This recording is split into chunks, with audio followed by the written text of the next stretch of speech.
considering. He splashed some icy tap water onto his face, dried himself with a paper towel, and combed his wet black hair with his fingers.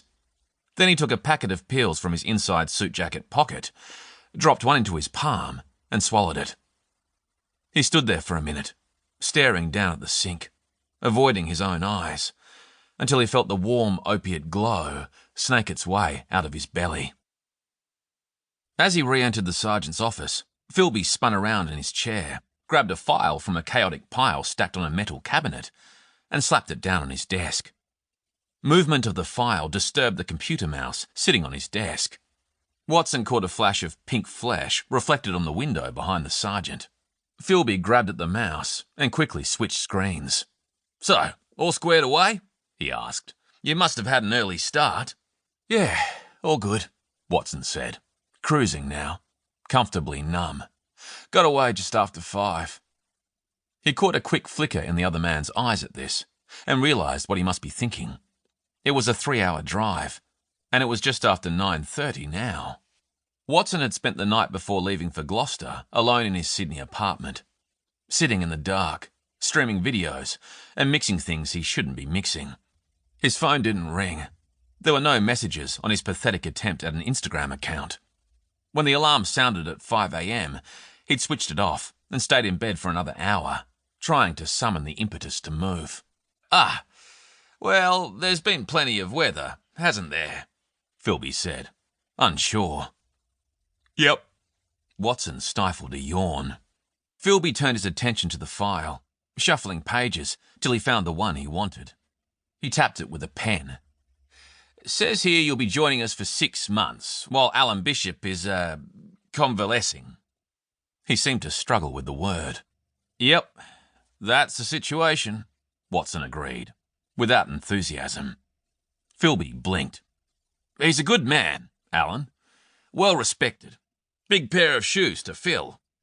Watson wondered who he was trying to convince. If Bishop was any good, what the hell was he doing here? "Yeah, so I've heard. Very highly regarded." "Yes, and it's left us short-staffed here, as you've probably heard." Watson had heard nothing. "Be there Monday," was the start and the end of his parting brief. "But we've managed to keep on top of most of Alan's cases. You'll find Arthur and Martha know what they're doing, if you keep on the right side of them." He went for what Watson presumed was a conspiratorial smile. Either that, or the man had developed a nervous tic. Watson was doing his best to stay upright in his chair. Philby glanced down at the file again, flicked a couple of pages, and then slowly closed the cover. When he looked up, his jowly cheeks had taken on a rosy glow.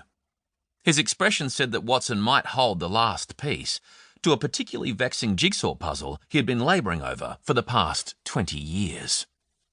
"Look, I know it's not much of a posting here," he said, consoling.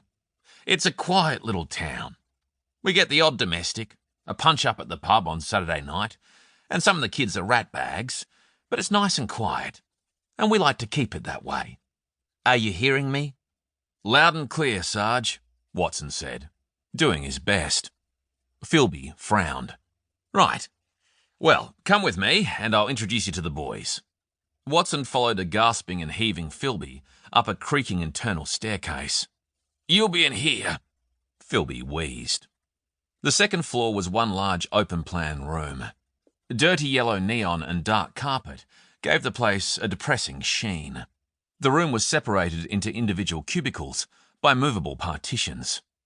A bank of windows on the far wall let in what there was of the grey, drizzling, natural light. Muffled conversation and soft music came from the cubicles at the far end of the room. Philby cleared his throat, and the murmuring ceased. Philby stopped short and stood with arms folded, while Watson continued the extra 2 steps to the open-ended workstations at the back of the room. The boys? What a fuckhead. "Senior Constable Ellie Cameron, this is Detective Senior Constable Craig Watson," Philby announced formally, from his position 2 metres to the rear. Watson held out his hand to a smallish, triathlete-fit young woman who stood and took the proffered hand in a firm, cool grip. Her auburn hair was tied back, regulation perfect, and she wore